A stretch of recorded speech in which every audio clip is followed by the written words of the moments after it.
Akcიის პარალელურად დღეს საჯარო დისკუსია გაიმართება ომის საფრთხის შესახებ თემაზე, რომელსაც რეჟიმი პროპაგანდისტულად და მოქალაქეების დასაშინებლად განსაკუთრებულად წინასაარჩევნოდ იყენებდა. Ამ დისკუსიის სპიკერები გვერდებიან ჯგუფ ფარის წარმომადგენლები, ვიცე-პოლკოვნიკი, ექსპერტი უსაფრთხოების საკითხებში კახაბერ ჩიქოვანი და პაატა პაპავა განათლების ექსპერტი. მოგესალმებით, მადლობა რომ ვართ ჩვენთან სტუდიაში. ბატონო კახაბერ, დავიწყოთ თქვენგან, რატომ გადაწყვეტეთ ზოგადად ამ საკითხზე დისკუსიის გამართვა, ეს მათ შორის არის თუ არა გამოძახილი იმ დისკუსიაზე, რომელიც მიმდინარეობს საზოგადოებაში, განსაკუთრებით პოლიტიკურ პარტიებში, რომ არ იყო საკმარისი გამოხმაურება ამ პროპაგანდის წინააღმდეგ, რომელსაც მართველი გუნდი აწარმოებდა განსაკუთრებით წინასაარჩევნოდ.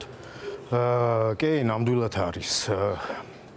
იმიტომ რომ საზოგადოებაში ჩვენი გადმოსახედიდან არ მიმდინარეობს დისკუსია ამ თემასთან დაკავშირებით რა და მით უმეტეს ჩვენ გვაქვს წარსადგენი, ასე ვთქვათ, პრეტენზია ოპოზიციური ძალების მიმართ, რომ ამ საკითხს რაღაცნაირად ტაბუ დაეთო და ამან რაღაცა მომენტში იმუშავა. სავარაუდოდ. შესაბამისად, ჯგუფმა ფარმა გადაუწყვიტეთ, რომ გავხსნათ, ავიღოთ ეს ტაბუ და შევთავაზოთ საზოგადოებას ჩვენი ანალიზი, ჩვენი ინფორმაცია და ჩვენი შეხედულებები ამ თემასთან მიმართებაში. ეს, რა თქმა უნდა, არის უმძიმესი საკითხი. ეს, რა თქმა უნდა, არის უმტკივნეულესი საკითხი საქართველოსთვის და მისი საზოგადოებისთვის და შესაბამისად მას სჭირდება სწორ კალაპოტში ჩაყენება ინფორმაციის, ასე ვთქვათ, ინფორმაციული შესაბამისობის მიცემა და შემდგომ უკვე საზოგადოებამ თვითონვე შეძლოს იმის ანალიზის გაკეთება, არის თუ არა ეს შესაძლებელი საერთოდ. და ტაბუ დადებული არის ჩვენის აზრით, იმიტომ რომ ზუსტად დღევანდელ ქართულ ოცნებას ეს საჭიროებოდა თემა, რომელსაც არ გახსნიდნენ და ეს იქნებოდა თემა, რომელიც იქნებოდა, ასე ვთქვათ, დამაშინებელი ფაქტორი საზოგადოების რაღაც ნაწილისთვის. ბატონო პაატა, შეცდომა იყო ეს სტრატეგია, რომელიც ოპოზიციას ჰქონდა, თქვენ როგორ აფასებთ? რაღაც გამოხმაურებები მაინც იყო, ხო, მაგალითად ევროკავშირზე საუბარი, რომ ეს სივრცე თავისთავად გულისხმობს დაცულობას. არასაკმარისი იყო თუ უბრალოდ ზოგადად აი ჩართულობის ნაწილში თქვენ ოპოზიციის სტრატეგიას როგორ აფასებთ? რა თქმა უნდა, დაგვიანებული იყო, რეაგირებები იყო დაგვიანებული. იმიტომ რომ უკვე არაერთი წელია, ეს არის მხოლოდ ქართული საზოგადოების პრობლემა. ეს არის ფილოსოფიურად მე ამერიკელი კოლეგები მყავს კრიტიკული აზროვნების პროგრამის და კრიტიკული აზროვნება დღეს ისე გვჭირდება, როგორც არასდროს ალბათ. და რამდენიმე ტალღა საბედნიეროდ გაიარა კრიტიკული აზროვნების სწავლება და სწავლა განათლების კუთხიდან გეტყვით და სწორედ ის ახალგაზრდები არიან დღეს კრიტიკულად მოაზროვნე ადამიანთა რიგებში, რომლებიც აპროტესტებენ არასწორ მოქმედებებს მოქალაქეების მიმართ. და აი მქცევას, რომელსაც დღეს ჩვენ ხედავთ, რომ ჩვენ გვექცევიან როგორც არასათანადოდ მოაზროვნე რაღაც უვიც ადამიანებს, რომლებსაც მარტივი ინფორმაციით კვებავენ და რაც ემოციებზე გვეთამაშებიან. და ამაზე რეაგირება უნდა ყოფილიყო დროული. ძალიან დაგვიანებულია ეს რეაგირებები ახლა, იმიტომ რომ თავის დროზე უნდა გაშიფრულიყო ეს სტრატეგიები, თავის დროზე სანამ ოჯახებში დაინერგებოდა ეს მტკივნეული საკითხები და სანამ ოჯახის წევრები დაუცხებდით ერთმანეთს და ნათესავები და მეგობრები აი ესე ხო კბილ დავდგებოდით ერთმანეთის პირისპირ, მანამდე დროულად იყო საჭირო რეაგირება იმ ადამიანებისგან, რომლებსაც უნდა გაეკეთებინათ ეს რეაგირება. აი ესეთი იქნება ჩემი პასუხი. და დღეს მიუხედავად იმისა, რომ დაგვიანებულია, დრო არ არის ბოლომდე ამოწურული, კიდევ გეუბნებით მთელი მსოფლიო ებრძვის ამ თემას. ჩვენ ვიცით სად არის წყაროები ამ თემის, სად იგეგმება და სად ეხა პირდაპირ ოთახს ვერ ვიტყვი ალბათ და იმაზე ფოტოებს ვერ გავაშიარებ იმაში YouTube-ში, მაგრამ ვიცით ალბათ ხო, რომ იგეგმება ესენი სპეციალურად ეს კარგახნის დაწყებული მძიმე კამპანიებია საკმაოდ და თავისებური რეაგირება სჭირდება ძალიან სტრატეგიული ტაქტიკური ნაბიჯებით გათვლილად ამის წინა საბედნიეროდ დაიწყო ეს პროცესები, მაგრამ დაიწყო დაგვიანებით და ალბათ დაიწყეს იმ ადამიანებმა, რომლებისგანაც ნაკლებად ველოდით, სხვებისგან ველოდით, მაგრამ კარგია რომ დაიწყო ეს პროცესები. სხვა ფორმას იძენს. სხვა შორის ძალიან კრეატიულია დღეს ეს თემა, სოციალ მედიაში სხვადასხვა ფორმას იძენს, ძალიან კრეატიული ფორმებით, ჩვენი ფორმაც ერთ-ერთი, აი ჰაიდ პარკის მსგავსი რაღაცაა და სიხარულით გამოგვეხმაურა. ერთ-ერთ ჩვენი სოციმედიაში ადამიანი და ძალიან გამახარა ამა, რომ დიახ, ბევრი ფორმით, ბევრი მიმართულებით და ესე იგი ბევრი ფორმატით არის ამის კეთება საჭირო. ბატონო კახაბერ, მესმის რომ ელოდებით მოქალაქეებს რომ მოვლენ დღეს, მაგრამ რაღაც პატარა მინი მოდელივით რომ გავაკეთოთ, აი რა იქნება თქვენი მთავარი არგუმენტები დღეს დისკუსიის დროს, როდესაც შეხვდებით მოქალაქეებს? იცით რა, ჩვენთვის დღეს მთავარი აი როგორც პატამაც აღნიშნა, მთავარია რომ გავხსნათ ეს დისკუსია რა. დაგვიანებულია რა თქმა უნდა, მაგრამ ჯობს გვიან ვიდრე არასდროს. დღეს გაიხსნება ეს დისკუსია და მე უკვე სოციქსელებში უკვე ჩანს რომ კიდევ მრავალი ესეთი არა მარტო ამ თემასთან დაკავშირებით, სხვა თემებთან დაკავშირებითაც. მოდელი იქნება შემდეგი, რომ ჩვენ ჯგუფი ფარი შესთავაზებს საზოგადოებას, რომელიც დაესწრება დღეს, რომელიც იქნება რუსთაველზე, რომელიც აპროტესტებს ამას ყველაფერს, რასაც ვაპროტესტებთ უკვე 45 დღე არის, ხო? თუ არ ვცდები, შევთავაზებთ ჩვენს ხედვალს ანალიზს იმ ინფორმაციაზე დაყრდნობით, რომელიც არსებობს ღია წყაროებში. ეს არ არის რაღაცა იქ ბნელი კუთხეებიდან მოპოვებული ინფორმაცია. ეს არის ესე ზედაპირზე დევს. ჩვენ გვაქვს მაგის შესაძლებლობა, გვაქვს გამოცდილება, გვიკეთებია ასეთი საქმე, ხო?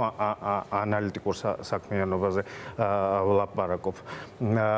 და შევთავაზებთ მოსახლეობას იმ ჩვენ ხედვას, თუ რატომ არის მინიმუმამდე დაყვანილი საშიშროება ომისა რუსეთის მხრიდან საქართველოს წინააღმდეგ აი ამ მოცემულ მომენტში. ერთ პატარა თუ შეიძლება პატარა დამატებას შინაარსზე ძალიან მნიშვნელოვანი მიზანი დაამოცანა აქვს ამ შეხვედრას და ძალიან კონკრეტული რაც თავია ეს კონკრეტიკა მნიშვნელოვანია მეტიც იმდენაირ ომზეა უკვე საუბარი ხო ისე გავეხვიეთ ამ რაღაც ომების კაკაფონიაში ვიტყოდი ესე რომ ძალიან მნიშვნელოვანია დავიწყოთ დაზუსტება ცნებების დონეზე დაზუსტება რომელ ომზე ვსაუბრობთ ხო ცივზე ცხელზე ჰიბრიდულზე ფართომასშტაბიანზე კონვენციურზე არაკონვენციურზე და ასე შემდეგ და იმდენად აირია ეს ყველაფერი აი ეს რაღაც კლაუდები ერთმანეთში ომთან დაკავშირებული რომ ეს კიდევ უფრო მეტად ნავთს ასხავს იმ ცეცხლს რომელიც თავიდანვე ამ პროპაგანდისტულ ტალღებს და აძლიერებს ამ ტალღებს შესაბამისად ამ შეხვედრის დღევანდელი საღამოს ერთ-ერთი მნიშვნელოვანი ეს სცენარულ დონეზე მნიშვნელოვანი თემა არის დაკონკრეტება რომელ ომზე ვსაუბრობთ რა ტიპის ომზე ვსაუბრობთ რამდენად ალბათობა როგორია ხო ესე მაღალია დაბალია რომელი ტიპის ომის თემას როგორი რეაგირება სჭირდება და ასე შემდეგ. ანუ მეტი სიცხადის და კონკრეტიკის რაც შეიძლება მეტი სპეციფიკურობის შეტანა ამ თემაში.